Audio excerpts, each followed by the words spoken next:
दिन पहले मुकेश अंबानी के बेटे आनंद अंबानी की शादी का इवेंट हो रहा था।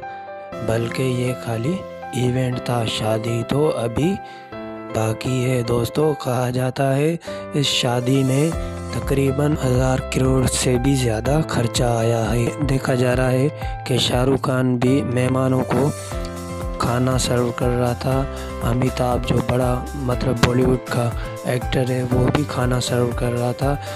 ऐसा समझो कि पूरा बॉलीवुड अंबानी के बेटे की शादी में आया हुआ था। कहा जाता है कि बॉलीवुड की सारी शूटिंग्स जो भी फिल्मों की चल रही थी वो बिल्कुल बंद करवा दी थी, क्योंकि सारे अदाकार तो अंबानी के बेटे की शादी में आए हुए थे। हॉलीवुड की सिंगर रिहाना भी आई हुई थी। दुनिया में महंगी तरीन होने वाली शादियों में से एक मुकेश अंबानी के बेटे की हो गई थी, जिसमें बड़े बड़े दुनिया के अमीर तरीन जैसे कि बिल गेट्स, मार्क जुकरबर्ग और डोनाल्ड ट्रंप की बेटी भी आई हुई थी।